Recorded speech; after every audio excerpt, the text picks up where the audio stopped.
രാവണൻ, ത്രൈലോക്യ വിജയി രാവണൻ, ഇന്ദ്രവരുണ കുബേരന്മാരെ ജയിച്ചവൻ രാവണൻ,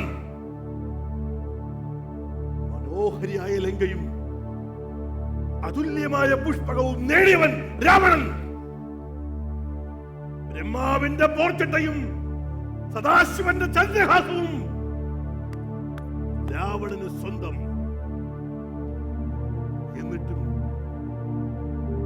വെറുമൊരു മനുഷ്യകുമാരന്റെ ബാണങ്ങളേറ്റ് ഈ പോർക്കളത്തിന്റെ പൂഴിമണ്ണിൽ ബോധമറ്റ് കിടക്കുന്നു രാവണൻ. കൈലാസമെഴുത്തമ്മാനുമാടിയ നിന്റെ ബാഹുബലം എവിടെ രാവണ? സ്വന്തം വയറ് പിളർന്ന് കുടൽമാലകൾ തന്ത്രികളാക്കി വീണമീട്ടിയ നിന്റെ ഇച്ഛാശക്തി എവിടെ രാവണ? വിധി, വിധി, എല്ലാം വിധി. ആ മനുഷ്യകുമാരൻ സാക്ഷാൽ നാരായണനാണെന്ന് എല്ലാവരും പറയുന്നു. എങ്കിൽ നാളെ പോർക്കളത്തിൽ ആ കുമാരൻ രാവണൻ ജയിച്ചാൽ വീണ്ടും മുപ്പാരും രാവണ രാജ്യം. രാവണൻ ഈ മുപ്പാരിൽ അധിപതി വീണ്ടും. അതല്ല, മറിച്ച് ആ കുമാരന്റെ കൈകളാൽ വീരചരമെങ്കിൽ രാവണന് മോക്ഷപ്രാപ്തി. രണ്ടും രണ്ടും വിജയം രാവണൻ തന്നെ. രാവണ വിജയം. ശംഭോ മഹാദേവ.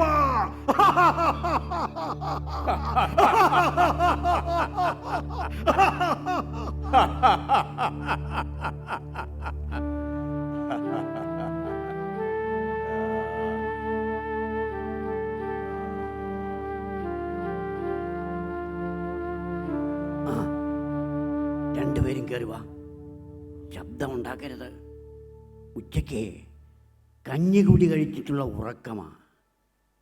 സ്വപ്നത്തിൽ പണ്ട് അഭിനയിച്ച ഏതോ കഥാപാത്രമായിട്ട് മാറിയതാ. ജീവിതകാലം മുഴുവൻ ഉത്സവപ്പറമ്പുകളിൽ നാടകം കളിച്ച് നടന്ന ആളല്ലേ. ഉറക്കം ഒരുപാട് കുടിശ്ശിയുണ്ടാവും. ഞാൻ വിളിച്ചുണർത്താം. വിളിച്ചുണർത്തുന്നത് അദ്ദേഹത്തിന് ഇഷ്ടപ്പെടാതെ വരുമോ അങ്കിൾ? ഏയ്, അങ്ങനെയൊന്നും ഉണ്ടാവില്ല. പക്ഷേ അതിനൊരു താളമുണ്ട്. പണ്ട് അഭിനയിച്ച ഏതെങ്കിലും ഒരു കഥാപാത്രത്തെ ഒന്ന് ഉണർത്തിയാൽ മതി. പിന്നെ എല്ലാം മൊബൈലിൽ പകർത്തി വെച്ചോളണം. ചിലപ്പോൾ പ്രയോജനപ്പെടും. നീ താൻ വീരപാണ്ഡ്യ കട്ടപ്പമ്മനോ? நீ தான் ஜாக்சன் துறை என்பவனோ? என் வெகு தூரம் வந்து விட்டீர். நட்பு விரும்பி அழைத்ததாக அறிகிறேன்.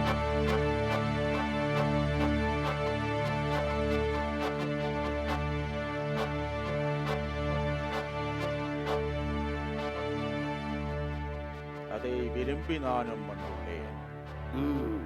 நட்பு வேண்டும். ஆனால் அதுக்கேற்ற நடத்த இல்லை உன்னிடம். கற்றுக் கொடுக்கும் இனம் தமிழினம். அதை நீ கற்றுக் கொடுக்க முயற்சிச்சது அறிவினம்.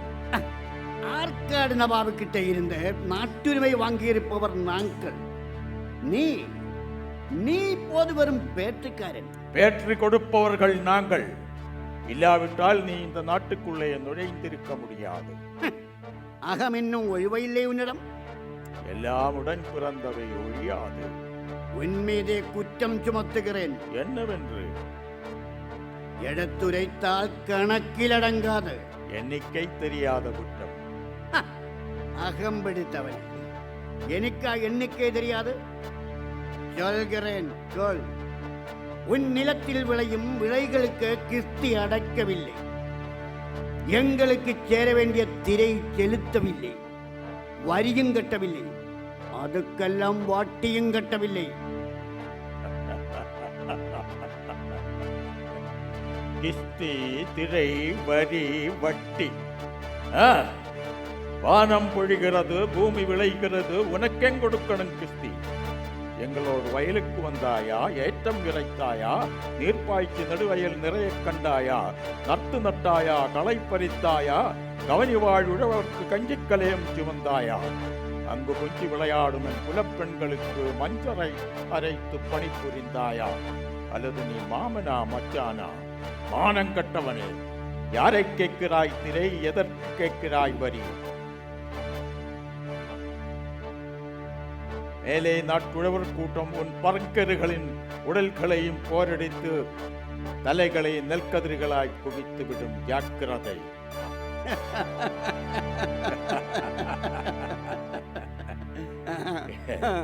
മറന്നിട്ടില്ല. മറക്കാനോ? എങ്ങനെ മറക്കും? ഈ സംഭാഷണങ്ങൾ പറഞ്ഞാണ് ഞാനൊക്കെ വളർന്നത്, നടനായത്. ആ കാലത്ത് അഭിനയവാസനയുള്ള എല്ലാ ആളുകളും ഈ സംഭാഷണങ്ങൾ പറഞ്ഞു നടന്നിട്ടുണ്ട്. ശിവായ് സാർ എൻ്റെ മാനസ ഗുരുവാണ്. അന്ന് ഈ ഭാഗം മോണോ ആക്റ്റായി ഞാൻ പല വേദികളിലും അവതരിപ്പിച്ചിട്ടുണ്ട്. നിൻ്റെ കൂടെ വന്ന ആ പിള്ളേരേതാ? ആ ആ ഇവർക്ക് ചേട്ടനെ കണ്ട് എന്തൊക്കെയോ സംസാരിക്കണമെന്ന്. എന്നെയോ? എന്തിന്? അല്ല, അതിവരെ തന്നെ പറയൂ സൂര്യ. നിനക്ക് അവരെ നേരത്തെ അറിയാവോ? പിന്നെ ഇവൻ എൻ്റെ ഒരു അകന്ന ബന്ധുവിൻ്റെ മകനാ. ഓ, ഞാൻ സൂര്യൻ. ഞാൻ ശ്രീകുട്ടി. ആ എന്നാൽ ശരി പിള്ളേരെ, നിങ്ങൾ തമ്മിൽ സംസാരിക്കുക. എനിക്ക് പോയിട്ട് ചില അത്യാവശ്യ കാര്യങ്ങളൊക്കെ ഉണ്ട്. ആ, ഞാൻ പിന്നെ വരാം. ആ ചേട്ടാ. ഓ, ആ പരിപ്പുവട. അത് പിന്നെ പറയണോ? ഉറപ്പല്ലേ എത്തും. ആ വരൂ മകളെ. എന്താ? ഞങ്ങൾ മലയാള നാടകം എന്ന വിഷയത്തിൽ ഗവേഷണം നടത്തുന്ന വിദ്യാർത്ഥികളാണ്. ആ, ഗവേഷണത്തിന്റെ ഭാഗമായി പഴയകാല നാടക കലാകാരന്മാരെ കണ്ട് സംസാരിച്ച് അവരുടെ നാടക അനുഭവങ്ങളും ജീവിതാനുഭവങ്ങളും മനസ്സിലാക്കാൻ വന്നതാണ്. അയ്യോ, അതിന് ഞാൻ മതിയാവോ? ഞങ്ങളുടെ അന്വേഷണത്തിൽ ഇന്ന് ജീവിച്ചിരിക്കുന്ന പഴയകാല നടന്മാരിൽ തീവ്രമായ നാടക അനുഭവങ്ങളും ജീവിതാനുഭവങ്ങളും ഉള്ളയാൾ മാഷാണ്. അതുകൊണ്ടാണ് മാഷിനെ അടുത്ത് വന്നത് ഞങ്ങൾ.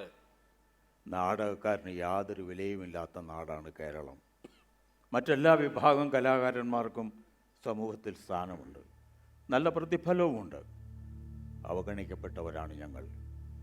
എന്നാലും ഞങ്ങൾക്കിത് ജീവനും ജീവിതവുമാണ്. അതുകൊണ്ടാണ് ഞങ്ങളുടെ ആയുസ് ഇതിനു വേണ്ടി നൽകുന്നത്.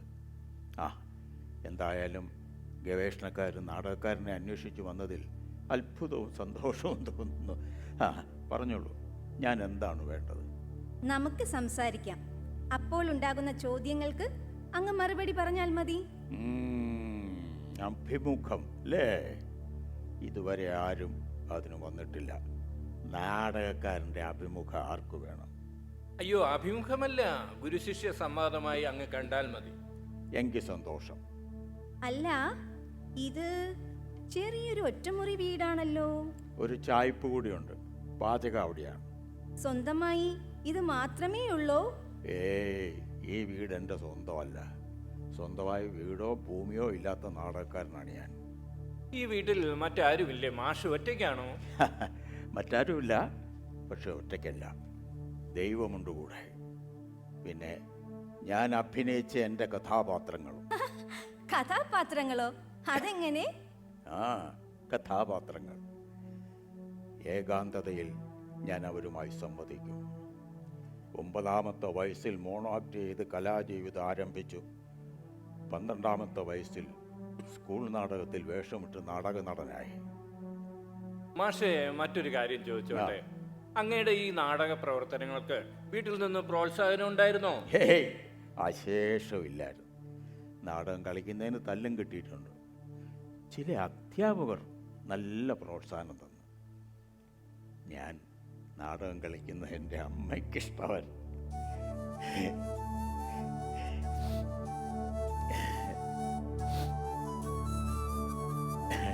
ഉത്സവപ്പറമ്പിൽ ഞാൻ അറിയാതെ അമ്മ വന്നിരുന്ന നാടകം കാണും.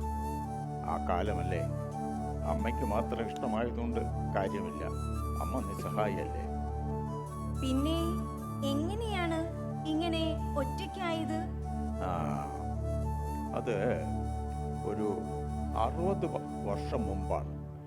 അന്ന് ഞാൻ നാടകത്തിന് പോകാൻ വീട്ടിൽ നിന്നും ഒരുങ്ങിയിറങ്ങി.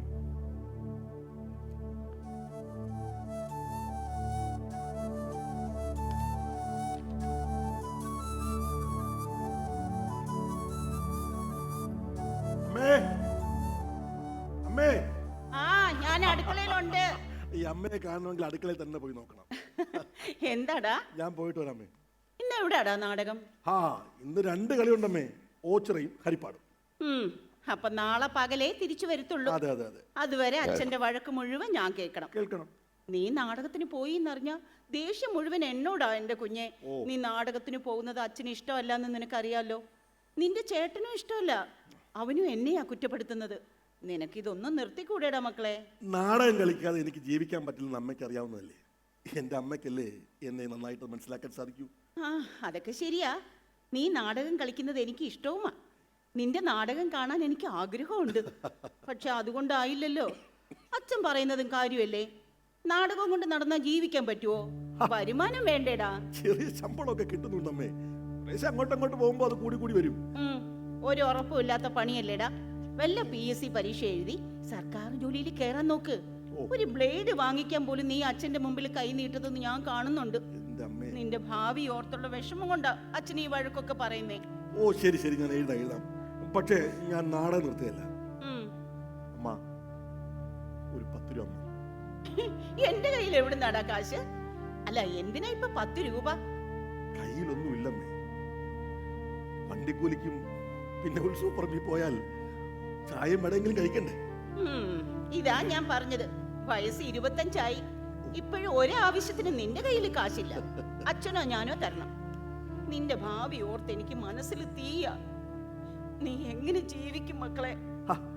അമ്മ വിഷമിക്കാതെ. നാടകം കൊണ്ട് പല കുടുംബങ്ങളും ഇവിടെ ജീവിക്കുന്നുണ്ട്. അതുപോലെയൊക്കെ ഞാനും അങ്ങ് ജീവിക്കും. എനിക്ക് അത് മതിയമ്മേ. വലിയ മോഹങ്ങളൊന്നുമില്ല.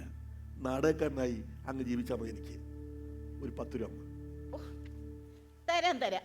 പക്ഷേ ദേ, അതിനു മുമ്പ് ഇതൊന്ന് നോക്കിയേ. സ്വർണ്ണമാലയോ? ആ, ഇതെവിടുന്നമ്മേ?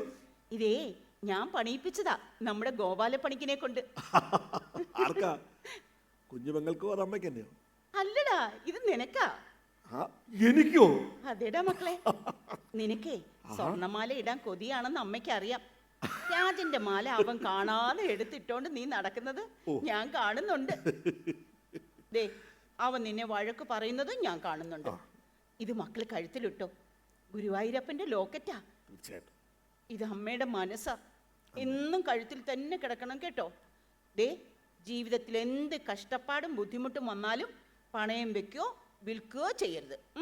ഇല്ലമ്മേ, പിച്ച തണ്ടേണ്ടി വന്നാലും ഈ മാല കഴുത്തിലിട്ടോണ്ട് തണ്ടും. അമ്മാ, ഒരു 10 രൂപ കൂടെ അമ്മാ.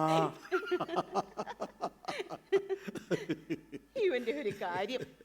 10 രൂപ ഇനി ചോദിക്കരുത്, ഞാൻ തരത്തില്ല. കൊടുക്കരുത്. നിക്കടാ, നീ എങ്ങോട്ടാ? നാടകം കളിക്കാൻ പോകുന്നു. പറ്റില്ല. എന്താ? ഈ വീട്ടിലൊരു നാടകക്കാരൻ വേണ്ട. കേറി പോടാ അകത്ത്. ചേട്ടൻ പറയുന്ന കാര്യങ്ങളിൽ അനുസരിക്കാൻ പറ്റുന്നതൊക്കെ ഞാൻ അനുസരിക്കുന്നുണ്ട്. ഈ കാര്യം പറ്റില്ല. എങ്കിൽ പോണ വഴിക്ക് അങ്ങ് പൊക്കോണം. തിരിച്ചിങ്ങോട്ട് വരരുത്. അതും പറ്റില്ല. തിരിച്ചിങ്ങോട്ട് തന്നെ വരികയും ചെയ്യും. ഇതെന്റെയും കൂടെ വീടല്ലേ. എങ്കിൽ നീ പോവില്ലടാ. ഞാൻ പോകും ചേട്ടാ. തിരിച്ചിവിടെ തന്നെ വരികയും ചെയ്യും. ആഹാ, നീ അടി വാങ്ങിക്കും. നടക്കില്ല ചേട്ടാ. കുഞ്ഞുനാൾ മുതലേ നിങ്ങളൊക്കെ എന്നെ ഒരുപാട് തല്ലിയിട്ടുണ്ട്. എന്തിനാ തല്ലിയെന്ന് ഞാൻ ചോദിച്ചിട്ടൊന്നുമില്ല. പക്ഷേ ഇനിയും നടക്കില്ല. എന്താ തല്ലിയ? നീ തിരിച്ചു തല്ലുമോ?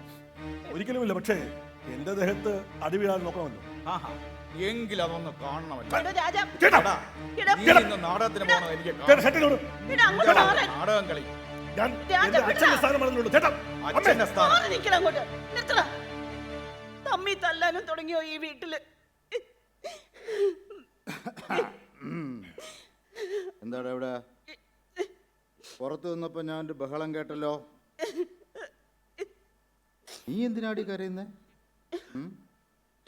രാജാ, എന്താ പ്രശ്നം? കണ്ടില്ലേ അച്ഛാ, അമ്മയുടെ കയ്യിൽ നിന്ന് ചെലവ് കാശും വാങ്ങിച്ചുകൊണ്ട് ഒരുത്തൻ നാടകം കളിക്കാൻ പോകുന്നു. നാടകത്തിന് പോകരുതെന്ന് അച്ഛൻ അവനോട് പറഞ്ഞിട്ടുള്ളതല്ലേ? അതെ. അത് ഞാൻ പറഞ്ഞപ്പോ ഇവൻ എന്നെ തല്ലാൻ വന്നു. എടാ രാജ, നീ ഇല്ലാവചനം പറയരുത്. നീ അല്ലേടാ തല്ലിയത്. അടി കൊള്ളാതെ നിന്റെ കൈ അവനൊന്ന് പിടിച്ചതല്ലേ ഉള്ളൂ. എന്തിനാണ് ആ നുണ പറഞ്ഞ് അവനെ അച്ഛൻ്റെ മുമ്പിൽ തെറ്റുകാരനാക്കുന്നത്? അച്ഛൻ അതെല്ലാം വിശ്വസിക്കും, എന്നിട്ട് ഈ പാവത്തിനോട് ദേഷ്യപ്പെടും. നീ നേരത്തെ എടാ നിന്റെ നാടകം കളി വേണ്ടാന്ന് ഞാൻ മുൻപ് പറഞ്ഞിട്ടുള്ളതല്ലേ? എന്താടാ അനുസരിക്കാത്തത്? നിനക്ക് ഷേവ് ചെയ്യാൻ ബ്ലേഡിന് വരെ കാശ് ഞാൻ തരണം. ഇനി അതൊന്നും നടക്കില്ല. LD ക്ലാർക്ക് ടെസ്റ്റിൻ്റെ വിജ്ഞാപനം ഇന്നത്തെ പത്രത്തിലുണ്ട്. വായനശാലയിൽ പോയി ഗസറ്റ് നോക്കി ആപ്ലിക്കേഷൻ ആക്കി പഠിച്ച് ടെസ്റ്റ് എഴുതി സർക്കാർ ജോലി കയറി ചൊവ്വിന് ജീവിക്കാൻ നോക്കണം.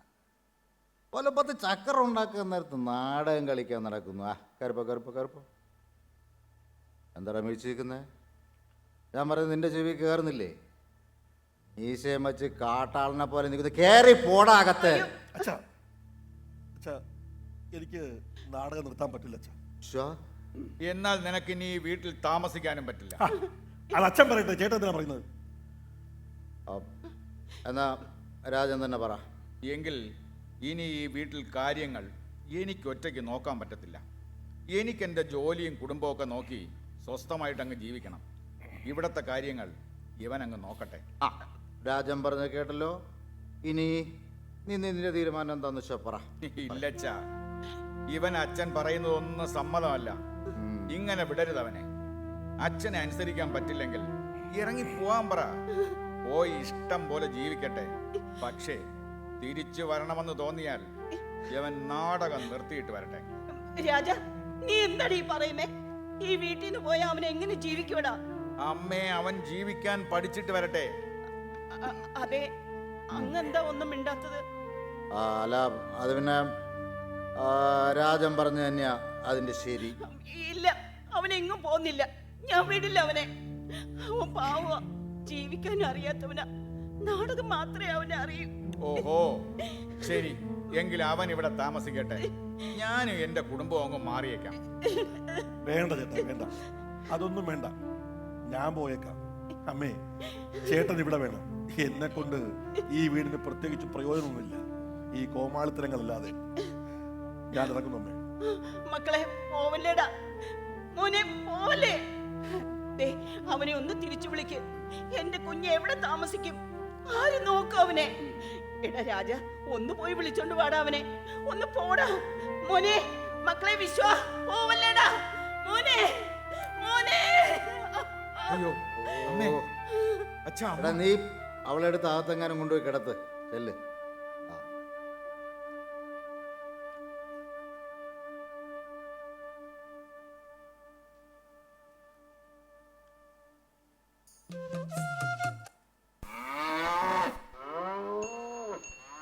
അല്ല, ആ പശുവിനത്തിന് വെള്ളം കൊടുക്കാൻ ആരുമില്ല ഇവിടെ. അതെ, ഞാൻ ആ പുത്തൻ കച്ചേരി വരെ ഒന്ന് പോയിട്ട് വരാം. ആ വാതിലങ്ങ് അടച്ചേക്ക്. ശരി അച്ഛാ. ഇതാര വിശ്വനോ? എന്താ വിശ്വ, നീ ബാഗൊക്കെ ആയിട്ട്? ഓ, നാടകം കളിക്കാൻ പോവുകയായിരിക്കും അല്ലേ? അല്ല മാവ, ഇന്ന് പ്രോഗ്രാം ഇല്ല. പിന്നെങ്ങോട്ടാ യാത്ര? യാത്രയൊന്നുമല്ല, ഞാൻ ഇങ്ങോട്ട് തന്നെ വന്നതാ. അതിന് ഇങ്ങോട്ട് വരാൻ ബാഗ് എന്തിന്? അമ്മാവ, ഇന്നലത്തെ പ്രോഗ്രാം കഴിഞ്ഞ് വരുന്ന വഴി അമ്മാവ. അപ്പോൾ നീ വീട്ടിൽ പോയില്ലേ? ഓ ഇല്ല, കുറച്ച് ദിവസം എനിക്ക് ഇവിടെ താമസിക്കണം. വീട്ടിലെന്തു പറ്റി? ഞാൻ അവിടെ നിന്ന് ഇറങ്ങി പോന്നു. ഇറങ്ങിപ്പോന്നോ? എന്തിന്? ഓ, ഞാൻ അവിടെ താമസിക്കുന്നത് ചേട്ടൻ ഇഷ്ടമല്ല. ചേട്ടൻ കുടുംബത്തോടെ മാറി താമസിക്കുമെന്ന് പറഞ്ഞു. അതെന്താ, നിങ്ങൾ തമ്മിൽ വഴക്കുണ്ടായോ? ഇല്ലല്ല, വഴക്കൊന്നും ഉണ്ടായില്ല. പിന്നെ അവർ നിന്റെ കൂടെ വീട്ടിൽ താമസിക്കില്ലെന്ന് പറയാൻ കാരണം എന്താ? മറ്റൊന്നുമല്ല, ഞാൻ നാടകം കളിക്കാൻ പാടില്ലത്രേ. വീട്ടുകാര്യങ്ങളൊക്കെ നോക്കി ഇങ്ങനെ ഒഴിഞ്ഞു അവിടെ കഴിയണത്രേ. അത് ശരിയല്ലേടാ, ന്യായമല്ലേ? എൻ്റെ അഭിപ്രായവും അത് തന്നെയാണ്. അല്ല, നീ PSC ടെസ്റ്റ് എഴുതാറുണ്ടോ? ഇല്ല. ഇല്ല, എത്ര പെട്ടെന്ന് പറഞ്ഞു ഇല്ല. ഓ, നാടകം കളിക്കാൻ PSC ടെസ്റ്റ് വേണ്ടല്ലോ. എത്ര PSC ടെസ്റ്റ് ജയിച്ചാലും നാടകക്കാരനാകാൻ പറ്റില്ല അമ്മാവ. ലോകത്തുള്ള എല്ലാ പരീക്ഷകളും ജയിച്ചാലും പറ്റില്ല. അതിനെ ജന്മന നാടകക്കാരനായിരിക്കണം, എങ്കിലേ നാടകം കളിക്കാൻ പറ്റൂ. മതി മതി മതി. നാടകവും കൂത്താട്ടവുമായിട്ട് നടന്നാൽ ജീവിക്കാൻ പറ്റൂടാ? സമൂഹത്തിൽ എന്ത് വിലയുണ്ടടാ നാടകക്കാരന്? ആരെങ്കിലും നാടകക്കാരന് മക്കളെ കല്യാണം കഴിച്ചു കൊടുക്കൂ? അമ്മാവ, അതുകൊണ്ട് എത്രയും പെട്ടെന്ന് ഏതെങ്കിലും ടെസ്റ്റ് എഴുതി സർക്കാർ സർവീസിൽ കയറി വീട്ടിലുള്ളവർ പറയുന്നത് അനുസരിച്ച് ജീവിക്കും. തൽക്കാലം തിരിച്ച് വീട്ടിൽ പോകാൻ നോക്കാം. ഇല്ല അമ്മാവ, നടക്കില്ല. കുറച്ച് ദിവസം ഞാനിവിടെ താമസിച്ചോളാം. അമ്മ ഇല്ലേ? ആ അവളകത്തുണ്ട്. നിർമ്മലയോ? അവളും അകത്തുണ്ട്. അമ്മായി, ആ നിക്ക് നിക്ക് നിക്ക്, അകത്തേക്ക് പോകാൻ വരട്ടെ. തൽക്കാലം നിന്നെ എൻ്റെ ഈ വീട്ടിൽ താമസിപ്പിക്കാൻ ബുദ്ധിമുട്ടുണ്ട്. എന്താ അമ്മാവ? എടാ, പ്രായമായ ഒരു പെൺകുട്ടിയല്ലേ ഇവിടെ, നിർമ്മല. നീ അവളുടെ മുറച്ചെറുക്കിനുവാ. അപ്പോൾ നീ ഇവിടെ താമസിച്ചാലേ നാട്ടുകാർക്ക് വേണ്ടാത്തത് പറയാനൊരു അവസരമാകും. അതുകൊണ്ട് അത് ശരിയല്ല. ഞങ്ങളുടെ കല്യാണമൊക്കെ പണ്ടേ പറഞ്ഞു വെച്ചതല്ലേ അമ്മാവ? അതൊക്കെ പണ്ട് പറഞ്ഞതല്ലേ. ഭാവി നീ ഇങ്ങനെ ജോലിയും കൂലിയും ഇല്ലാതെ നാടകക്കാരനായി നടക്കുമെന്ന് എനിക്കറിയാമായിരുന്നില്ലല്ലോ. അമ്മാവ, ഞങ്ങൾ തമ്മിൽ സ്നേഹത്തിലാണെന്ന് ഇവിടെ എല്ലാവർക്കും അറിയാവുന്നതല്ലേ? സ്നേഹം പാത്രത്തിൽ വിളമ്പി വെച്ചാ വിശപ്പ് മാറുവടാ. അതുകൊണ്ട് നീ അതൊക്കെ അങ്ങ് മറന്നേക്ക്. അവൾക്ക് വേറൊരു നല്ല ആലോചന വന്നിട്ടുണ്ട്. പയ്യൻ അമേരിക്കയിലാണ്. അവളെയും കൊണ്ടങ്ങ് പോകും. അമ്മാവ, എനിക്ക് എൻ്റെ മകളുടെ ഭാവി നോക്കണം. അതങ്ങ് ഉറപ്പിക്കാൻ ഞാൻ തീരുമാനിച്ചു. അതിന് നിർമ്മല സമ്മതിച്ചു അമ്മാവ? അവളുടെ സമ്മതം എന്തിന്? ഞാൻ പറയുന്നത് അവൾ അനുസരിക്കും, അത്ര തന്നെ.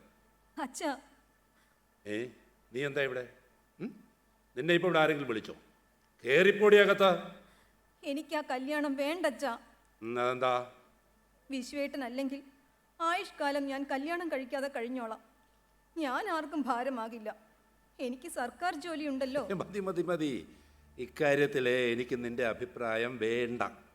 പറയുന്നതനുസരിച്ചാ മതി. അകത്ത് കയറിപ്പോ. വേറൊരു കല്യാണത്തിന് ഞാൻ സമ്മതിക്കില്ല. വിശ്വേട്ടൻ വിളിച്ച ഈ നിമിഷം ഞാൻ കൂടെ ഇറങ്ങിപ്പോകും. ഓഹോ, നീ അത്രയ്ക്കായോ അഹങ്കാരി? ദേ, എങ്കിൽ രണ്ടുപേരും കേൾക്കാൻ പറയുക.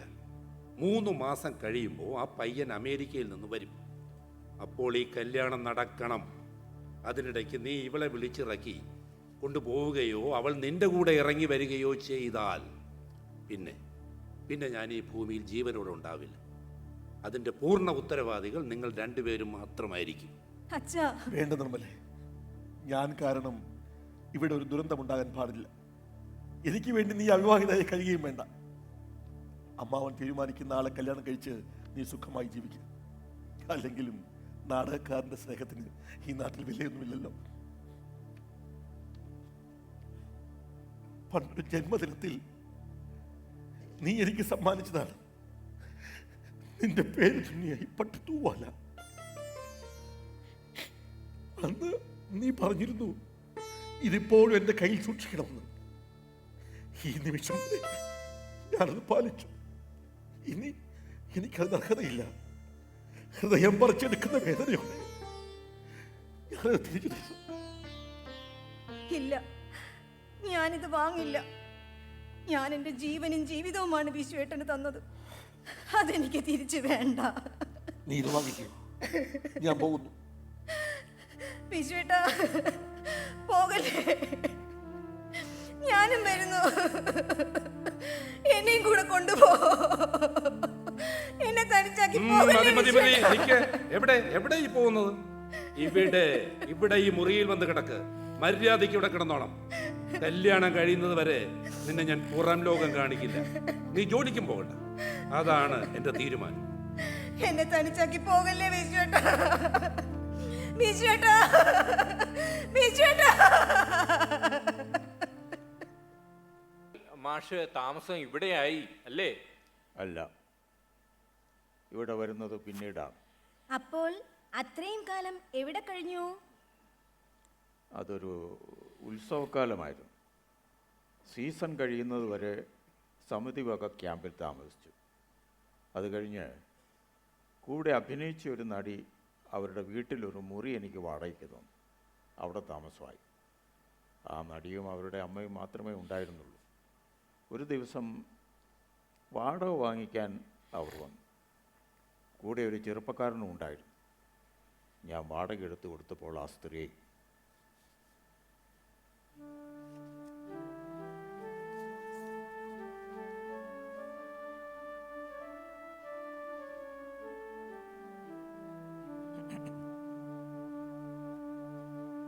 അതെ, ഞാനേ ചേട്ടാ, ഞാൻ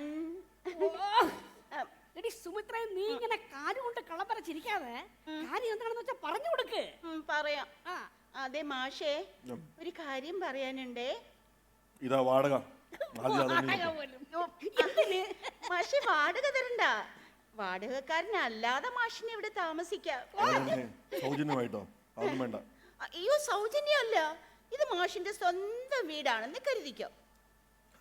അങ്ങനെ ചുമ്മാ കരുതിയ സ്വന്തമാകുമ്പോ വില കൊടുത്തൊന്നും വാങ്ങണ്ടേ? വേണ്ടല്ലോ, വിലക്ക് വാങ്ങാതെ തന്നെ ഈ വീട് സ്വന്തമാക്കാനുള്ള വഴി വേറെയും ഉണ്ടല്ലോ. എന്താണ് ആ വഴി? നീ പറഞ്ഞുകൊടു. വേണ്ട ചേട്ടൻ പറ. നീ പറ. വേണ്ട ചേട്ടൻ പറ. എന്നാ ഞാൻ തന്നെ പറയാം. അതായത് ദേ ഇവര് ആദ്യ ഭർത്താവിനെ ഉപേക്ഷിച്ചതാണ് കേട്ടാ. അതുകൊണ്ടെന്തോന്ന്, ഇപ്പൊ ഇവിടെ എവരും അമ്മയും മാത്രമേ ഉള്ളൂ. നിങ്ങൾ ഇവിടെ ഒറ്റയ്ക്കല്ലേ. അപ്പൊ നിങ്ങൾ രണ്ടുപേരും കൂടി ഒരുമിച്ച് ജോയിന്റ് ആയിട്ട് ജീവിച്ച രണ്ടുപേർക്കും ഗുണമാണ്. ഏത്? പിന്നെ നിങ്ങൾ വാടകക്കാരനല്ല, ഉടമസ്ഥനാണ് ഉടമസ്ഥൻ. ഇടാ, എനിക്ക് സംഗതി അങ്ങോട്ട് ശരിക്ക് പിടികിട്ടിയില്ല. തെളിച്ചങ്ങോട്ട് പറ. ഇത്രയും പറഞ്ഞിട്ട് പിടികിട്ടിയില്ല പോലും. മണ്ടൻ, നിങ്ങൾ ഇവരെ കല്യാണം കഴിക്കുക, അത്ര തന്നെ. മനസ്സിലായ? Lottery lottery. നീ ഇവരുടെ ആരായിട്ട് വരും? ഞാൻ ഒരു കൂട്ടുകാരൻ. ഓ, സുഹൃത്ത്. അപ്പൊ കല്യാണ ബ്രോക്കർ അല്ല. Friend friend. എടാ, നീ ഇവരുടെ വീട്ടിൽ രാത്രി പതിവായി തങ്ങുന്നത് ഞാൻ കണ്ടിട്ടുണ്ട്. അത് ഞാൻ ആ സ്ഥിതിക്ക് കഴിക്കാൻ പോയത്. നീ തന്നെ അങ്ങ് കല്യാണം കഴിച്ചാ മതി. അതല്ലേടാ അതിന്റെ ഒരു ഭംഗി. അത് ശരിയാവില്ല. എടാ, എല്ലാ കാര്യത്തിനും ഒരു ഒരു ഒരു വൃത്തി വേണ്ടേ? പിന്നെ നീ ഇവിടെ രാത്രി തങ്ങുന്നത് കണ്ടതിന്റെ പിറ്റേന്ന് മുതലാ ഞാൻ വേറെ വീട് അന്വേഷിച്ചു തുടങ്ങിയത്. ഉടനെ മാറും. എങ്കിലേ ഇന്ന് തന്നെ മാറണം. എന്താ? ഈ പറഞ്ഞതൊന്നും സമ്മതമല്ലെങ്കിൽ ഇന്ന് തന്നെ മുറി ഒഴിഞ്ഞു തരണം. വേറെ വീട് കിട്ടിയിട്ട് മാറാൻ പറ്റൂ? അത് പറ്റൂല. നീ മിണ്ടരുത്. പറ്റില്ല. പറയാം. അതെ, ഈ ചേട്ടൻ സിനിമാ ഫീൽഡിൽ ഉള്ളതാണേ. എനിക്ക് സിനിമയിൽ ചാൻസ് വാങ്ങിച്ചു തരാന്ന് പറഞ്ഞിരിക്കുക. സത്യം. നാളെ ഞങ്ങള് മദ്രാസിന് പോവും. പിന്നെ ഇവൾ ആരാ? കൊടമ്പക്കത്തെ അടുത്ത മാതക റാണിയാണ് ഇവള്. മാതക റാണി. മദ്രാസ് സിറ്റിയില് ഇമ്പാല കാറിലൂടെ പിന്നെ നമ്മളൊരു വറപ്പുണ്ട്. അന്ന് ഇവിടെ കിട്ടണമെന്ന് പറഞ്ഞ് ഇങ്ങോട്ട് വന്നാലുണ്ടല്ലോ വിവരം അറിയും. ഞാനായിരുന്നു അവളുടെ അടുത്ത മാനേജര്. പിന്നെ ഈ പറഞ്ഞ കാര്യമൊക്കെ സമ്മതമാണെങ്കിൽ മാഷിനെ ഇവിടെ താമസിക്കാം. ഇല്ലെങ്കിലേ ഇപ്പൊ തന്നെ ഒഴിഞ്ഞു തരണം. അല്ലേ ഏട്ടാ? എന്തിനു പറയണ്? ഈ പറഞ്ഞ രണ്ടും സാധ്യമല്ല. സാധ്യമല്ലേ? എന്നാലേ ഇയാളുടെ ബാഗും കൊടുക്കേണ്ടത്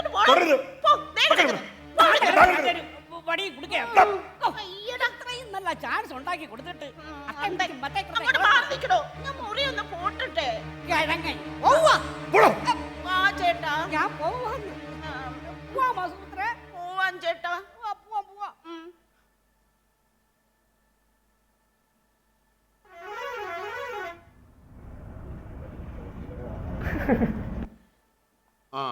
അല്ലേ? ഓ, എന്തിനാ? നാളെ ഞാൻ ഇല്ല. ഓ ഓ അപ്പൊ റിഹേഴ്സൽ രാവിലെ 10 മണിക്ക് തന്നെ തുടങ്ങണേ. ഓ അണ്ണ ഒന്നും കൊണ്ടും ഭയക്കണ്ട, എല്ലാ കാര്യവും ഞാൻ ഏറ്റു. ശരി ശരി, നോ പ്രോബ്ലം. ഞാൻ ഉച്ചയ്ക്ക് വന്ന് ജോയിൻ ചെയ്തോളാം കേട്ടോ. ഓ ഓ ഓ അല്ല, ഇതാര്? ചേട്ടനോ? ഇന്ന് എവിടെയാ ചേട്ടാ പ്രോഗ്രാം? സത്യനോ? ഇന്ന് കളിയില്ല സത്യ. പിന്നെ എങ്ങോട്ടാ യാത്ര? എങ്ങോട്ട് പോകണമെന്ന് എനിക്കറിയില്ല. അതെന്താ? എന്താ ചേട്ടാ, എന്ത് പറ്റി? ചേട്ടൻ്റെ മുഖം കണ്ടിട്ട് എന്തോ പ്രശ്നമുള്ളതുപോലെ. ഓ, താമസ സ്ഥലത്തു നിന്നും അവർ ബലമായി എന്നെ പിടിച്ചിറക്കി വിട്ടു. എന്തിന്? ഓ, അതൊക്കെ ഞാൻ പിന്നീട് പറയാം. സന്ധ്യാകാറായി. രാത്രിയിൽ എവിടെ കഴിഞ്ഞു കൂടണമെന്ന് ആലോചിച്ചിരിക്കുകയായിരുന്നു. വല്ല കടത്തിണ്ണയിലോ ബസ് സ്റ്റാൻഡിലോ പോയി കിടക്കാം. വീട്ടിലേക്ക് പൊയ്ക്കൂടെ? വേണ്ട വേണ്ട, അതൊന്നും ശരിയാവില്ല. പിന്നെ ചേട്ടൻ ആ മുറിയിൽ നിന്ന് എന്തെങ്കിലും എടുക്കാനുണ്ടോ? ഒന്നുമില്ല. അപ്പോൾ പിന്നെ ഏതായാലും കടത്തിണ്ണയിലും ബസ് സ്റ്റാൻഡിലും ഒന്നും കിടക്കണ്ട. ഞങ്ങളൊക്കെ ഇവിടെ ഇല്ലേ ചേട്ടാ. ചേട്ടൻ എൻ്റെ കൂടെ വാ. എവിടേക്ക്? നിന്റെ വീട്ടിലേക്കോ? ആ, ഞാനില്ല. അവിടെ നിന്റെ അച്ഛനും അമ്മയൊക്കെ ഇല്ലേ? വേണ്ട വേണ്ട, അതൊന്നും ശരിയാവില്ല. ഓഹ്, വീട്ടിലേക്കല്ല ചേട്ടാ, അവിടെ അടുത്ത് ഞങ്ങൾക്കൊരു ഒറ്റ മുറി വീടുണ്ട്, അത് ഒഴിഞ്ഞു കിടക്കാം. ഈടാ, നിന്റെ അച്ഛനോട് ചോദിക്കണ്ടേ? അച്ഛനെയൊക്കെ ഞാൻ പറഞ്ഞ് സമ്മതിപ്പിച്ചോളാം. പോരാത്തതിന് ചേട്ടനെ അച്ഛൻ അറിയാമല്ലോ. ഈടാ, ആ വാടകയൊക്കെ എൻ്റെ കൈക്ക് ഒതുങ്ങൂടാ. ചേട്ടൻ അന്തി ഉറങ്ങാൻ ഒരിടം, അതല്ലേ ഇപ്പം ആവശ്യം. വാടക കാര്യമൊക്കെ പിന്നീട് ആലോചിച്ച് തീരുമാനിക്കാം. എൻ്റെ മുത്തച്ഛൻ്റെ കാറ്റുപുരയാ, പാടത്തിൻ്റെ കരയ്ക്കാ. വേനൽക്കാലത്ത് മുത്തച്ഛൻ അവിടെയാ കിടന്നിരുന്നത്. മുത്തച്ഛൻ്റെ കാലശേഷം വെറുതെ കിടക്കുക. വല്ലപ്പോഴും ഞാനൊന്ന് പോയി കിടന്നാലായി. ഒരു പഴയ കട്ടിലും ചാരുകസാരയൊക്കെ ഉണ്ട്. ചേട്ടൻ അത് തന്നെ ധാരാളം. ഇടാ അടുത്ത് കട വല്ലതും ഉണ്ടോടാ? ഓ, 5 സ്റ്റാർ ഹോട്ടലൊന്നും കാണൂല. അതൊന്നും വേണ്ട. പിന്നെ ചോറും കാപ്പിയൊക്കെ കിട്ടുന്ന ഒരു ചെറിയ കടയുണ്ട്. വീടിനൊരു ചായ്പും ഉണ്ട്. അത്യാവശ്യം പാചകം ചെയ്തും കഴിക്കാം. പാത്രങ്ങളൊക്കെ ഞാൻ വീട്ടിൽ നിന്ന് കൊണ്ടുവരാം. എന്നാലും വാടകയുടെ കാര്യം. ഓ, വാടക ഞാൻ പറഞ്ഞില്ലല്ലേ? ഇല്ല ഇല്ല. അത് ചേട്ടനായതുകൊണ്ട് മാസത്തിലൊരു ഒരു ചേട്ടൻ വാടക തരണ്ടെങ്കിലോ? ആയുഷ്കാലം മുഴുവൻ കഴിഞ്ഞോ എന്താവശ്യത്തിന് ഈ ഞാനുണ്ടാവും. സത്യ, എന്റെ സ്വന്തം കൂടപ്പിറപ്പുകൾ എന്നെ വീട്ടിൽ നിറക്കി വിട്ടു.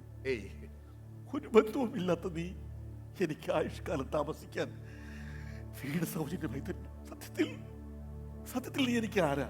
ഓ, നമ്മളൊക്കെ മനുഷ്യരല്ലേ ചേട്ടാ? ഞാനും ഒരു നാടകക്കാരനല്ലേ?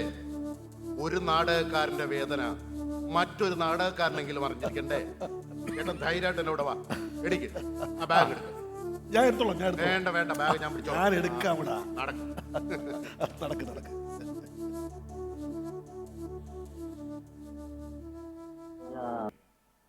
ഇവിടെ താമസിക്കുന്നു. നീണ്ട 60 വർഷങ്ങൾ. അന്ന് ഈ ശരീരം നല്ല കുതിരശക്തിയുള്ള ഒരു എഞ്ചിനായിരുന്നു. രാവും പകലും ഉറങ്ങാതെ നാടകം കളിച്ചു. രാത്രി നാടകം കഴിഞ്ഞ് പുലർച്ചെ 1-2 മണിക്കൂർ ഉറങ്ങിയെങ്കിലായി. വീണ്ടും അടുത്ത ദിവസം നാടക സ്ഥലത്തേക്ക്. നാടകവണ്ടിയിലിരുന്ന് ചിലപ്പോൾ ഉറങ്ങും. 80 വയസ്സ് വരെ സജീവമായി അങ്ങനെ പോയി. പിന്നെ എഞ്ചിന് ചില്ലറ തകരാറുകളൊക്കെ തുടങ്ങി. ഇന്നത് നട്ടും ബോൾട്ടും ഷാഫ്റ്റും ചക്രങ്ങളും എല്ലാം തേഞ്ഞ് ബെൽറ്റുകൾ അയഞ്ഞ ഒരു പഴയ എഞ്ചിൻ. എണ്ണയും ഗ്രീസും ഇട്ട് കഷ്ടിച്ച് പ്രവർത്തിപ്പിക്കുന്നു. എത്ര നാടകങ്ങൾ കളിച്ചിട്ടുണ്ട്? കളിച്ച നാടകങ്ങളുടെയും വേദികളുടെയും എണ്ണ അറിഞ്ഞുകൂടാ. ഒരു കണക്കും എഴുതി സൂക്ഷിക്കുന്ന സ്വഭാവമില്ല. കണക്കേ അറിഞ്ഞുകൂടാ. പഠിക്കുന്ന കാലത്ത് കണക്കിന് മുട്ടയായിരുന്നു. മാർക്ക് 0. അങ്ങയുടെ നാടക ജീവിതത്തിൽ മറക്കാനാവാത്ത എന്തെങ്കിലും സംഭവങ്ങൾ അതിനെക്കുറിച്ച് പറയാമോ? സ്വാഭാവികമല്ലേ? ജീവിതത്തിൽ എന്ന പോലെ നാടകത്തിൽ ഒരുപാടുണ്ട്. ആ അനുഭവങ്ങളുടെ വിശദമായ രൂപം അങ്ങ് പറയുകയാണെങ്കിൽ അത് ഞങ്ങളെപ്പോലെയുള്ളവർക്ക് വളരെ ഉപകാരപ്പെടുന്നു. വേദനിപ്പിക്കുന്ന അനുഭവങ്ങളുണ്ട്. അതൊക്കെ പറഞ്ഞ് ആർക്കും ബുദ്ധിമുട്ടുണ്ടാക്കാൻ ഈ പ്രായത്തിൽ ആഗ്രഹമില്ല. എന്നാൽ അതൊക്കെ ഒഴിവാക്കി പറഞ്ഞു തന്നാൽ മതി. ഓ, അതിന് കൂടുതൽ സമയം വേണം. മറ്റൊരു ദിവസമാവട്ടെ. ഒരു കാര്യം ചോദിച്ചോട്ടെ? ആ, നാടകം കൊണ്ട് സാമ്പത്തിക നേട്ടം ഉണ്ടായിട്ടുണ്ടോ? നല്ല ചോദ്യം. നാടകം ജീവിതമാക്കിയ ഓരോരുത്തരോടും ചോദിക്കേണ്ട ചോദ്യം. ആ കാലത്തൊക്കെ വെറും തുച്ഛമായ ശമ്പളം. 7ാമത്തെ കളിക്ക് ശമ്പളമില്ല. സമിതിക്ക് വിട്ടുകൊടുക്കണം. ഉത്സവ സീസൺ കാലത്ത് 2ഉം അതിലധികവും കളികളുണ്ടാവും. ഒരുവിധം അല്ലലില്ലാതെ കഴിഞ്ഞുകൂടും. സീസൺ കഴിഞ്ഞാൽ വീണ്ടും പഴയപടി. ആലോചിച്ച് നോക്കൂ മക്കളെ, നാടകക്കാരൻ എങ്ങനെ ജീവിക്കും? ഇന്ന് സ്ഥിതിയിൽ മാറ്റം വന്നിട്ടുണ്ടല്ലോ. അക്കാര്യം ഞങ്ങൾ മനസ്സിലാക്കിയിട്ടുണ്ട്. ശരിയാണ്. പണ്ടത്തേക്കാൾ ഭേദപ്പെട്ട തുക നാടകത്തിന് കിട്ടുന്നുണ്ട്. നാടകപ്രവർത്തകരുടെ ശമ്പളത്തിനും വർധന ഉണ്ടായിട്ടുണ്ട്. ക്ഷേമനിധിയുണ്ട്. എന്നാലും മറ്റ് രംഗകലകളെ അപേക്ഷിച്ച് നാടകത്തിന് കിട്ടുന്ന പ്രതിഫലവും നാടകക്കാരുടെ ശമ്പളവും ഇപ്പോഴും വളരെ കുറവാണ്. അങ്ങേക്ക് നാടകം കളിക്കാൻ ഇപ്പോഴും മോഹമില്ലേ? ഒരൊറ്റ ആഗ്രഹം മാത്രമേ ഉള്ളൂ ജീവിതത്തിൽ. ഇപ്പോഴും അമച്ചർ നാടകങ്ങളൊക്കെ ചെയ്യുന്നുണ്ട്. അഭിനയിച്ചതിൽ അങ്ങേക്ക് ഏറ്റവും ഇഷ്ടപ്പെട്ട കഥാപാത്രം ഏതാണ്? എല്ലാ കഥാപാത്രങ്ങളും ഒരുപോലെ ഇഷ്ടപ്പെട്ടതാണ്. ഒരച്ഛന് മക്കളോട് തോന്നുന്ന ഇഷ്ടം പോലെ.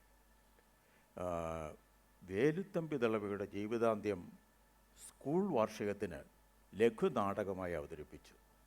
വേലുത്തമ്പി ദളവായി ഞാനും അനുജൻ പപ്പുത്തമ്പിയായി സ്കൂളിലെ മറ്റൊരു നാടകക്കാരൻ സഹപാഠിയും. തിങ്ങി നിറഞ്ഞ സദസ്സായിരുന്നു.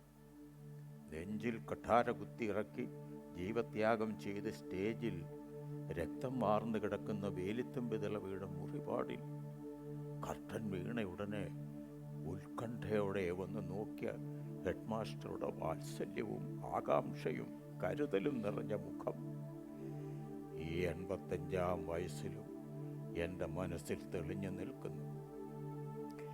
എൻ്റെ അഭിനയ ജീവിതത്തിലെ ആദ്യത്തെ അംഗീകാരമായിരുന്നു ആ അഭിവന്യ ഗുരുമുഖത്തപ്പോൾ തെളിഞ്ഞു കണ്ട ഭാവങ്ങൾ. അതായിരുന്നു എൻ്റെ എന്നത്തെയും പ്രചോദനവും.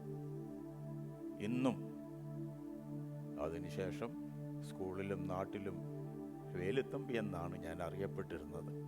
ആ വിളി കേൾക്കുമ്പോൾ ചെറുപ്രായത്തിൽ വല്ലാത്തൊരനുഭൂതിയായിരുന്നു. പിന്നീട് ഞങ്ങളതൊരു പൂർണ്ണ നാടകമായി ഉത്സവപ്പറമ്പുകളിൽ അവതരിപ്പിച്ചു. കുറച്ച് കാശും കിട്ടി. ഇത് ഏത് വർഷമാണ് അവതരിപ്പിച്ചത്?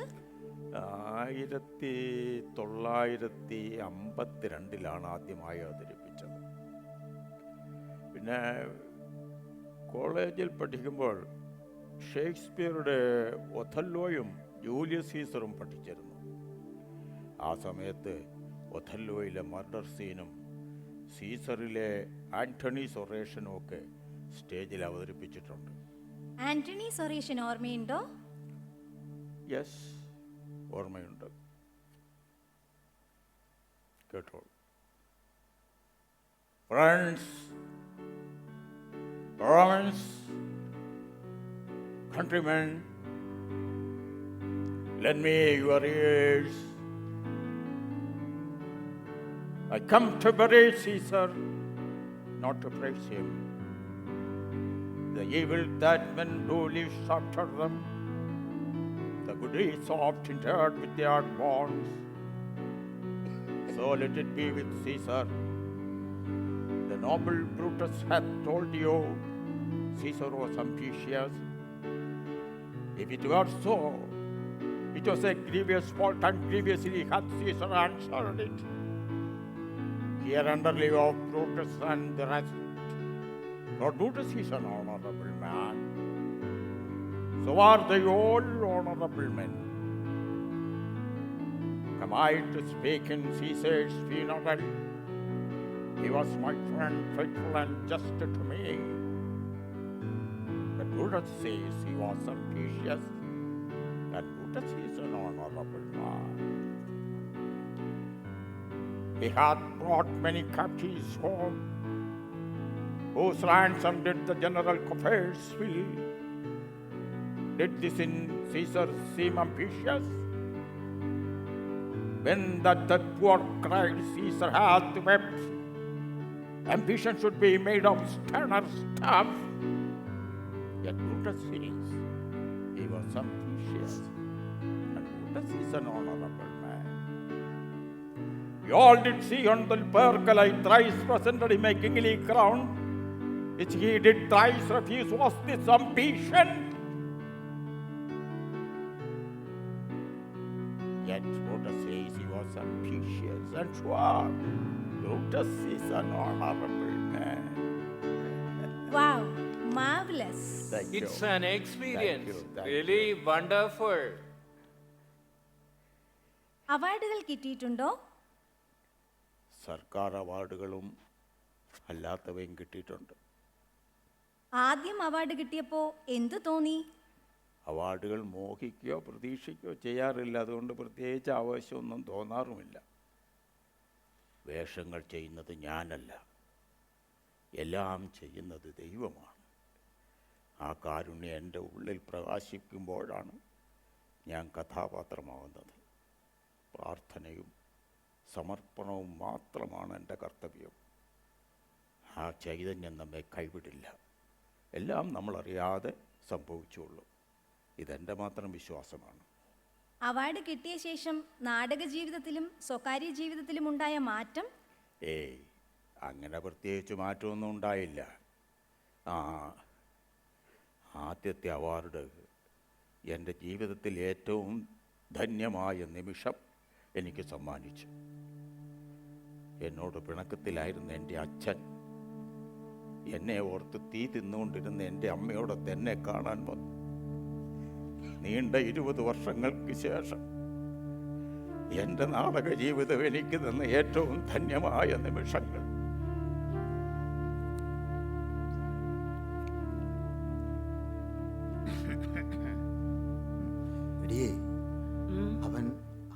തന്നെയാണോ താമസം? അവൻ ഇവിടെ തന്നെയാ താമസിക്കുന്നത്, എനിക്ക് ഉറപ്പാ. അല്ല, അവനിവിടെ ഇല്ലേ? ഇന്നലെ നാടകം കഴിഞ്ഞ് വന്നു കിടന്ന് ഉറക്കമായിരിക്കും. നീ ഒന്ന് വിളിച്ചു നോക്കിയേ. ഓ, വിശ്വാ, മക്കളെ വിശ്വാ, വിശ്വാ. മോനെ, മോനെ, മക്കളെ എഴുന്നേക്കടാ മോനെ. ഇന്നലെ നാടകം കഴിഞ്ഞ് വന്ന് കിടന്നതമ്മ ഉറങ്ങിപ്പോയി. അയ്യോ, ഉറക്കിപ്പോയോ? നേരം ഇത്രയായില്ലേ? മക്കള് വല്ലതും കഴിച്ചതാണോ? ഓ ഇല്ലമ്മ, അയ്യോ, അത് സാരമില്ല, ശീലമായി പോയി. നിന്റെ ജീവിതം ഇങ്ങനെ ആയിപ്പോയല്ലോ. മക്കളെ, വയസ്സ് 45 ഇനി എന്നാ നീ ജീവിതത്തില് സുഖവും സ്വസ്ഥതയും ഒക്കെ അനുഭവിക്കുന്നത്? എനിക്കിവിടെ സുഖമാണമ്മേ. അമ്മ അതൊന്നും ഓർത്ത് വിഷമിക്കണ്ട. എന്തു സുഖമാടാ, എല്ലാവരും ഉണ്ടായിട്ടും ആരോരും ഇല്ലാത്ത അനാഥനെ പോലെ. നിന്നെ കുറിച്ച് പത്രത്തിൽ എഴുതിയ കാര്യങ്ങളൊക്കെ വായിച്ചപ്പോൾ മുതല് അച്ഛന് നിന്നെ കാണണമെന്ന്. അച്ഛൻ്റെ അടുത്തേക്ക് ചെല്ലു മക്കളെ, ചെന്ന് അനുഗ്രഹം വാങ്ങിക്ക്.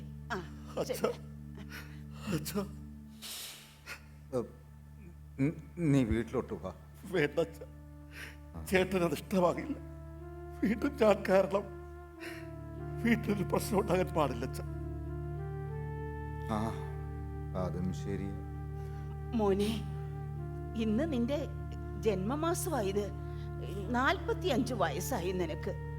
ഒറ്റയ്ക്ക് ജീവിക്കാതെ ഇനിയെങ്കിലും ഒരു കല്യാണം കഴിക്കടാ. നീ കുടുംബവും കുട്ടികളും ഒക്കെ ആയി ജീവിക്കുന്നത് കണ്ടിട്ട് വേണം എനിക്ക് മരിക്കാൻ. അമ്മ, ഭാര്യയെ ഞാൻ നിർമ്മലയെ മാത്രം മനസ്സിൽ കരുതിയതാണ്. അത് നടന്നില്ല. വേറൊന്ന് എനിക്ക് സാധ്യമല്ലമ്മ. ഞാനിങ്ങനെയൊക്കെ അങ്ങ് കഴിഞ്ഞോളാം. അമ്മ, ഒരു നിമിഷം. ഇതാണ് എനിക്ക് കിട്ടിയ അവാർഡ് ശില്പം. നന്നായിട്ടുണ്ടല്ലോ മക്കളെ. അച്ഛനും അമ്മയോടുമുള്ള ഒരു കടമയും നിറവേറ്റാൻ ഈ ജീവിതത്തിൽ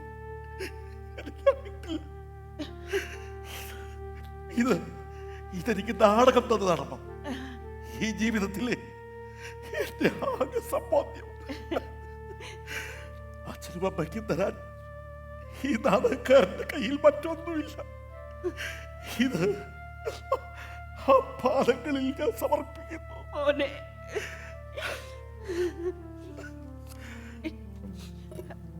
എഴുന്നേക്കടാ മോനെ. ഇത് വീട്ടിൽ കൊണ്ടുപോയി വെക്കണം അച്ഛ. നീ അത് അവളുടെ കയ്യിലോട്ട് കൊടുക്ക. അമ്മ, എനിക്ക് ഇനി ഒരു ജന്മം ബാക്കിയുണ്ടെങ്കിൽ എന്റെ അച്ഛന്റെയും അമ്മയുടെയും മകനായി തന്നെ ജനിക്കണം. ഈ ജന്മത്തിലെ കടങ്ങളെല്ലാം എനിക്കന്ന് വീട്ടണം.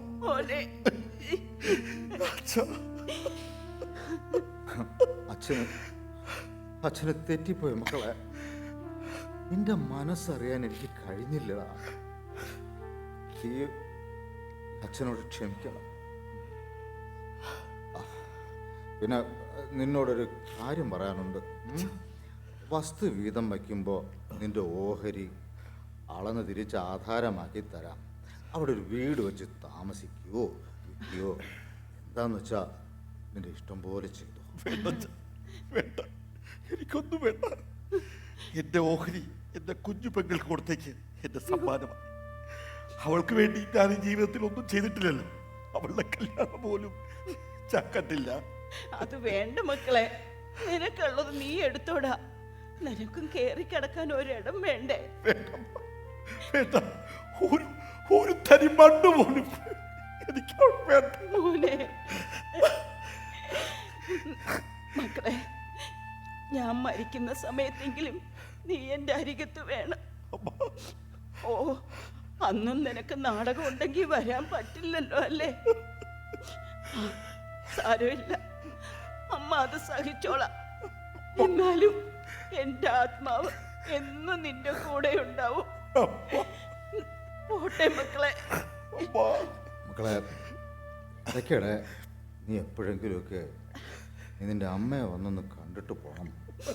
അവളുടെ ഒരു മനസമാധാനത്തിനാടാ. എന്നെക്കുറിച്ചുള്ള വേവലാതി അവൾക്ക് എപ്പോഴും. അവളെങ്ങനെ വീണ് പോയാൽ ഞാൻ ഇടയ്ക്കില്ല, വന്നോളാം. എന്നാ ശരി, ഞങ്ങൾ ഇറങ്ങുക. മോനെ, അമ്മ പോട്ടേടാ. വാ, കരയണ്ട, മതി. ഇനിയിപ്പോ നിന്ന് നേരം കളയണ്ട. വാ, പതുക്കെ സൂക്ഷിച്ച്.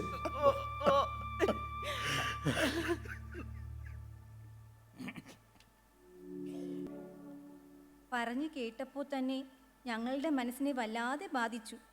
അപ്പോ അനുഭവിച്ച അങ്ങയുടെ കാര്യം? മാഷ് അമ്മയെ കാണാൻ പിന്നീട് പോയായിരുന്നോ?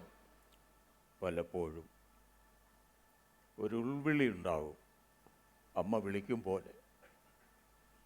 എങ്ങനെയെങ്കിലും സമയമുണ്ടാക്കി പോവും. അപ്പോഴേക്കും കാഴ്ച നഷ്ടപ്പെട്ട അവശയായി അമ്മ കിടപ്പിലായിപ്പോയത്. എന്നെക്കുറിച്ച് ഓർത്തുള്ള മനോവ്യാധിയായിരുന്നു അധികവും.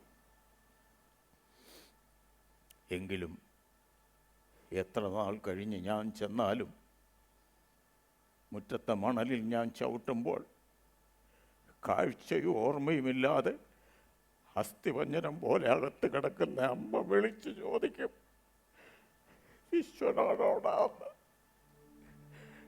അതാണ് അമ്മ മനസ്സ്. കാലടി ശബ്ദം കേട്ട് മകനെ തിരിച്ചറിയുന്ന മനസ്സ്, അതാണ് എൻ്റെ അമ്മ. എത്ര ജന്മമെടുത്ത് പ്രായത്തിച്ഛം ചെയ്താലാണ് എൻ്റെ അമ്മയോടുള്ള എൻ്റെ കടം തീരുക.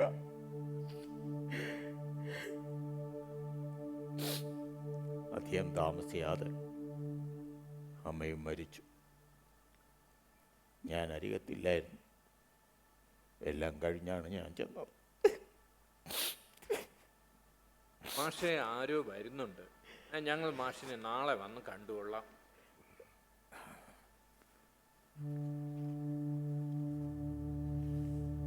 ഓർക്കാറുണ്ടോ? മനസ്സിലായോ എന്നെ? മറന്നാലല്ലേ ഓർക്കേണ്ട കാര്യമുള്ളൂ. കല്ലിൽ കൊത്തിവെച്ച പോലെ എൻ്റെ മനസ്സിൽ കൊത്തിവെച്ചിരിക്കുക നിന്റെ രൂപം. അതുകൊണ്ട് പ്രത്യേകിച്ച് മനസ്സിലാക്കേണ്ട കാര്യമില്ല. നീ ഏതു രൂപത്തിൽ ഏത് കാലത്ത് വന്നാലും എൻ്റെ മനസ്സ് നിന്റെ പേര് വിളിക്കും, നിർമ്മലേ.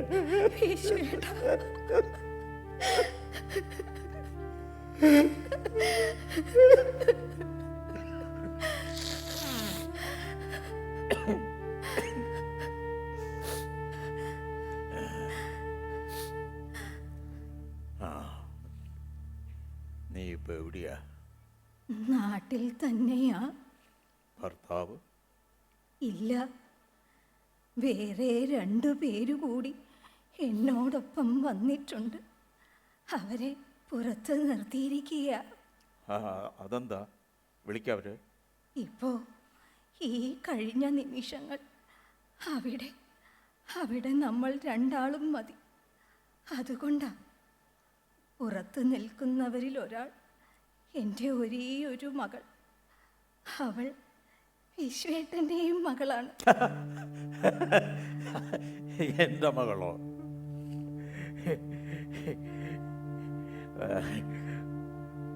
മുറയ്ക്ക് ഞാൻ അവൾക്ക് അമ്മാവനല്ലേ? അപ്പോൾ അവൾ എനിക്ക് മരുമകളല്ലേടി? അല്ല, വിശ്വേട്ടൻ എൻ്റെ മകളുടെ അമ്മാവനല്ല, അവളുടെ അച്ഛനാണ്. നീ എന്തായി പറയുന്നത് നിർമ്മലേ? ഞാൻ എങ്ങനെയാ അവളുടെ അച്ഛനാവുന്നത്? നിന്റെ ഭർത്താവല്ലേ അവളുടെ അച്ഛനാവൻ.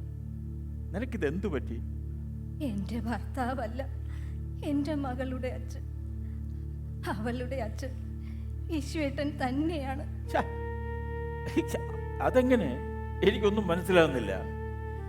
എൻ്റെ കല്യാണത്തിന് മുൻപ് യാത്ര പറയാൻ ഞാൻ ഈ വീട്ടിൽ വന്നത് വിശ്വേട്ടൻ ഓർമ്മയുണ്ടോ?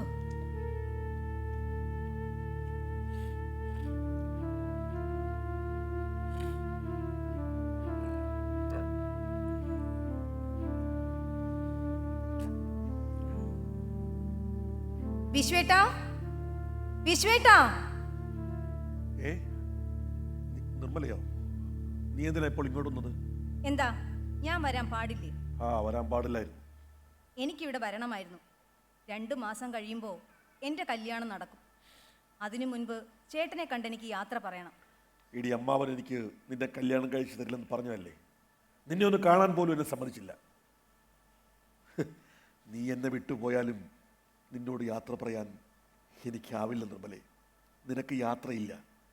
നീ എന്നും എൻ്റെ മനസ്സിലുണ്ടാകും. ഓർമ്മ വച്ച കാലം മുതൽ ഞാൻ വിശ്വേട്ടനുള്ള പെണ്ണാണെന്ന് അച്ഛനും അമ്മയും ബന്ധുക്കളും പറയുന്നത് കേട്ടാണ് ഞാൻ വളർന്നത്. അന്നു മുതലേ വിശ്വേട്ടനെ ഭർത്താവായി മനസ്സിൽ കരുതിയാണ് ഞാൻ ജീവിക്കുന്നത്. എൻ്റെ മനസ്സും ശരീരവും ചേട്ടന് മാത്രം അവകാശപ്പെട്ടതാണ്. കല്യാണം കഴിഞ്ഞാലും മനസ്സ് മറ്റാരുടേതുമാകില്ല. പക്ഷേ ശരീരം ഇല്ല ചേട്ടാ, എനിക്കത് ഓർക്കാൻ പോലും പറ്റില്ല. ഈ ശരീരത്തിന് വേറൊരാൾ അവകാശിയാകുന്നതിന് മുൻപ് ഞാനതെൻ്റെ വിശ്വേട്ടന് സമർപ്പിക്കുന്നു. നിർമ്മലേ, ഈ നിമിഷം എനിക്ക് ചേട്ടൻ്റെ ഭാര്യയാകണം. എല്ലാ അർത്ഥത്തിലും ഇതെൻ്റെ വാശിയാണ്. ഈ നിമിഷത്തേക്ക് മാത്രം. ഇല്ലെങ്കിൽ ജീവിതത്തിൽ ഒരിക്കലും എനിക്ക് മനസമാധാനം കിട്ടില്ല.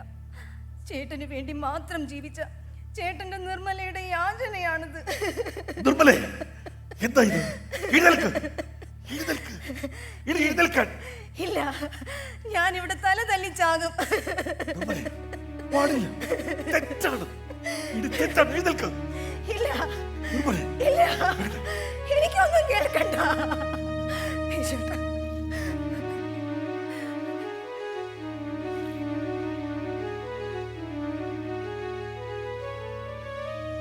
ഒരു മാസം കഴിഞ്ഞപ്പോൾ എനിക്ക് മനസ്സിലായി ഞാൻ ഗർഭിണിയാണെന്ന്. എൻ്റെ വിശ്വേട്ടൻ്റെ കുഞ്ഞ് എൻ്റെ വയറ്റിൽ വളരുന്നു.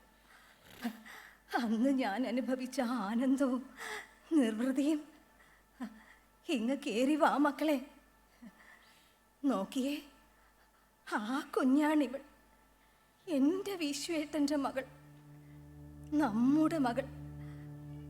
മോളെ, ഇതാ നിന്റെ സ്വന്തം അച്ഛൻ, നിനക്ക് ജന്മം തന്ന പിതാവ്. അച്ഛാ, അച്ഛൻ, എന്റെ അച്ഛൻ. മക്കളെ, നിന്നോട് എന്താ പറയേണ്ടതെന്ന് അച്ഛൻ അറിയില്ലടാ. നിന്റെ ശൈശവവും ബാല്യവും കൗമാരവും യൗവനവും ഒന്നും അച്ഛൻ കണ്ടില്ല. തോളത്തും നെഞ്ചത്തും കിടത്തി ഉറക്കിയില്ല. നിന്നെ കൈപിടിച്ച് സ്കൂളിൽ കൊണ്ടുപോയില്ല. എനിക്കും നിനക്കും ഭാഗ്യമില്ലാതെ പോയി. മക്കളെ, നിനക്ക് സുഖമാണോടാ?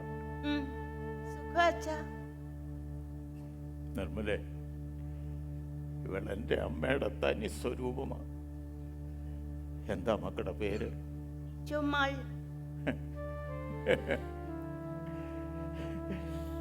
ചുമ്മാൾ. എൻ്റെ അമ്മയും ഞാനും. സന്തോഷം നിർമ്മലേ. ഇതാരാണെന്ന് മനസ്സിലായോ? പിന്നെ ഈ കുട്ടിയല്ലേ ഇത്ര നേരം എന്നോട് സംസാരിച്ചുകൊണ്ടിരുന്നത്? അതെ അതെ വിശ്വേട്ട, ഇവൾ നമ്മുടെ പേരക്കുട്ടിയാ, വിശ്വാംബിക. പക്ഷേ ഇവൾക്കും ഇതറിയില്ല. ഇവളെ ഇതുവരെ ഞാനിത് അറിയിച്ചിട്ടില്ല. അമ്പിമോളെ, ഇതാണ് നിന്റെ അമ്മയുടെ അച്ഛൻ, നിന്റെ മുത്തശ്ശൻ. വിശ്വേട്ട, അടുത്ത മാസം ഇവളുടെ വിവാഹമാണ്. അതിനു മുൻപ് അച്ഛൻ്റെ അനുഗ്രഹം വാങ്ങിക്കണമെന്ന് നമ്മുടെ മകൾക്ക് നിർബന്ധം. അമ്പിമോളെ, മുത്തശ്ശന് ദക്ഷിണ സമർപ്പിക്കും.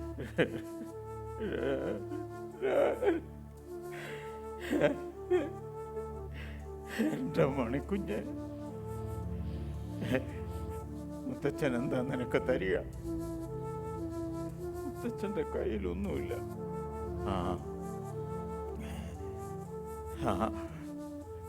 മുത്തച്ഛൻ്റെ പണ്ട് മുത്തച്ഛൻ്റെ അമ്മ പണിയിച്ചു തന്നതായി ഈ മാല. മുത്തച്ഛന് ജീവനേക്കാൾ വിലയുള്ളതാണിത്. ഈ മാല എൻ്റെ മണിക്കുഞ്ഞെടുത്തോ, മുത്തച്ഛൻ്റെ സമ്മാനം. എൻ്റെ പ്രായമായവരൊക്കെ റോഡിൽ കൂടെ പേരക്കുട്ടികളുടെ കയ്യും പിടിച്ച് പുസ്തക സഞ്ചിയുമായി സ്കൂളിലേക്ക് പോകുന്നത് ഞാൻ കണ്ടിട്ടുണ്ട്. ഇനിയിപ്പോൾ അത് പറ്റില്ല, കാലം കഴിഞ്ഞുപോയി. ഞാൻ എൻ്റെ പേരക്കുട്ടിയുടെ കൈ പിടിച്ച് ഇവിടെയൊക്കെ ഒന്ന് നടക്കട്ടെ.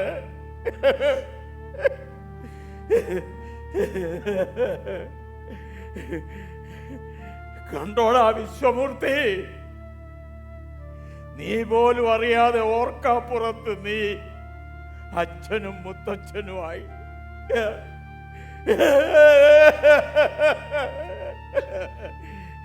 അച്ഛാ, അച്ഛാ, അച്ഛാ.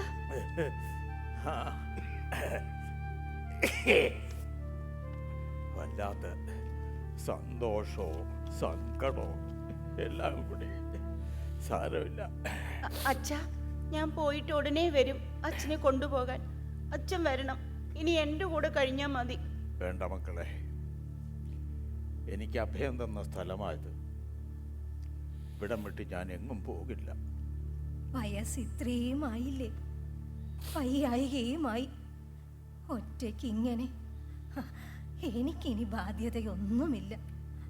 ഞാനിവിടെ നിൽക്കാം, ഞാൻ നോക്കിക്കോളാം എൻ്റെ വിശ്വേട്ടന്. എല്ലാവരെയും കാണാൻ കഴിഞ്ഞല്ലോ, മതി. ഞാനിവിടെ ഒറ്റയ്ക്ക് കഴിഞ്ഞോളാം. എൻ്റെ കല്യാണത്തിന് മുത്തശ്ശൻ വരില്ലേ? വരാൻ പാടില്ല മണിക്കുഞ്ഞെ. മുത്തച്ഛൻ്റെ മനസ്സ് നിന്റെ കൂടെ എപ്പോഴും ഉണ്ടാവും. മുത്തച്ഛൻ്റെ കൂടപ്പുറപ്പുകളുടെ കല്യാണവും മുത്തച്ഛൻ കണ്ടിട്ടില്ല. അതുപോലെ മകളുടെയും പേരക്കുട്ടിയുടെയും. സാരമില്ല, പൊയ്ക്കോളൂ. ഇനി പറഞ്ഞ മുത്തച്ഛന് താങ്ങാൻ പറ്റാതാവും. നിർമ്മലേ, മതി, പൊയ്ക്കോ. മുത്തശ്ശനെ നമസ്കരിക്കും മക്കളെ. അച്ഛാ, പോ. അച്ഛാ, ഞങ്ങളും പോട്ടെ. വാ മക്കളെ, നമുക്ക് പോകാം.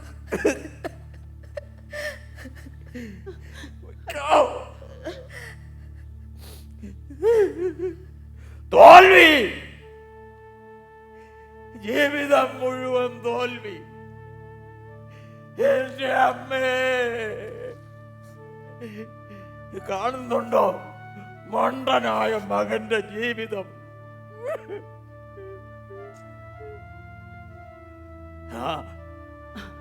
അമ്മ, മക്കളെ, അമ്മ, മക്കളെ,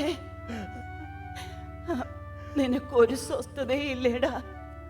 ഇനി എന്നാ നീ സുഖമായി ജീവിക്കുന്നത്? അമ്മേ, പണ്ട് രാത്രിയിൽ എനിക്ക് തലവേദന വന്ന് പുളയുമ്പോ എൻ്റെ തല മടിയിൽ എടുത്തു വെച്ച് ഉറങ്ങാതിരുന്ന് നെറ്റി തടവി എന്നെ ഉറക്കിയതുപോലെ ഇന്ന് എൻ്റെ തല ആ മടിയിലെടുത്ത് വെച്ച് എൻ്റെ നെറ്റി ഒന്ന് തടവിത്താ. മക്കളെ, എൻ്റെ മനസ്സിൻ്റെ ഭാരം ഞാൻ ആ മടിയിൽ ഇറക്കി വയ്ക്കട്ടെ. അമ്മയ്ക്ക് അതിന് കഴിയില്ലല്ലോ മക്കളെ. വയ്യെങ്കിലും നീ നാടകം കളിക്ക. അമ്മയ്ക്കറിയാം, നാടകം കളിക്കുമ്പോ നീ മറ്റെല്ലാം മറക്കും. ഒപ്പം മക്കളുടെ മനസ്സിന് ആശ്വാസം കിട്ടും. അതെ, നാടകം,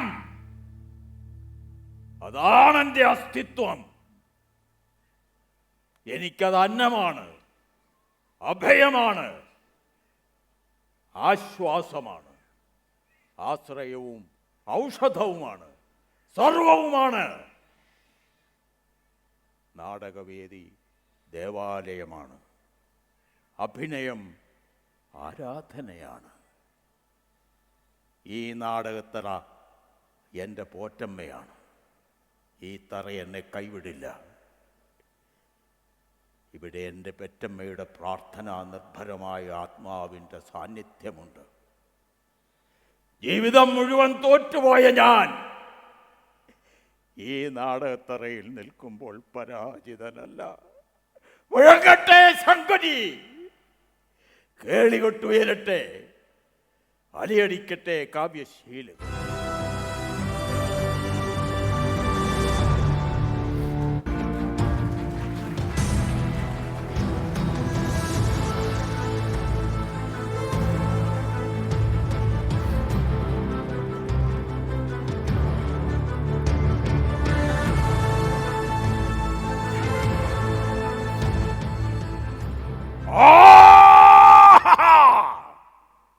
രാവണൻ,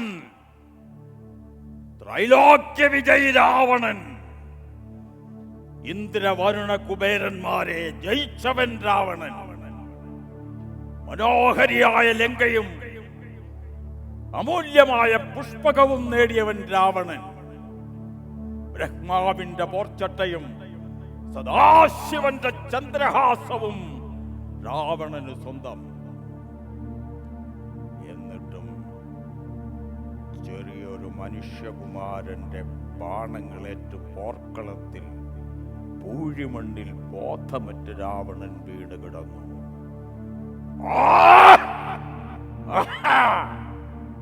കൈലാസമെടുത്ത മാനമാടിയ നിന്റെ ബാഹുബലം എവിടെ?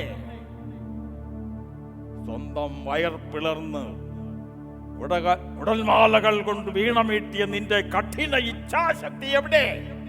വിധി!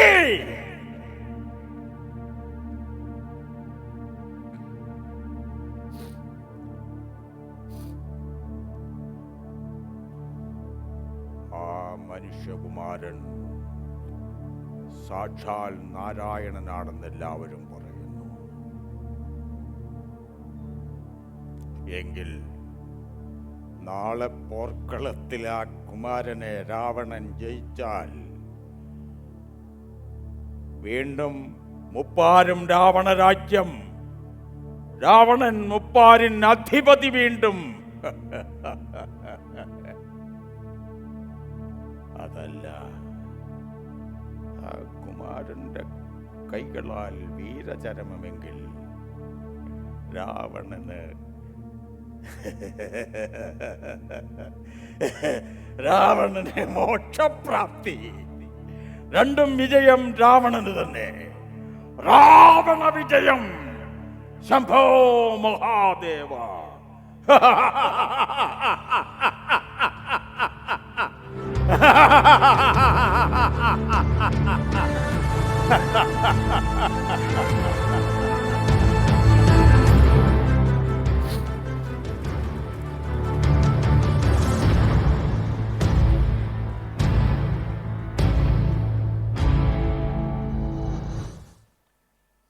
ഇവിടെ ഇപ്പോൾ ഈ നാടകത്തറയിൽ എല്ലാം മറന്ന് ഞാൻ നിൽക്കുന്നു. വീണ്ടും ഈ തറയിൽ നിൽക്കാനായതിൽ മനസ്സ് നിറഞ്ഞ് വൃദ്ധനായ ഈ നടൻ സന്തോഷത്താൽ കണ്ണുനീർ തൂവി നിൽക്കുന്നു. വീണ്ടും വീണ്ടും ഈ തറയിൽ നിൽക്കാൻ അമ്മയുടെ അനുഗ്രഹത്തിനായി ഉപാസിക്കുന്നവരെ അമ്മയായ നാടകം ഒരിക്കലും കൈവിടില്ല. ഞാൻ നിങ്ങളുടെ നടൻ.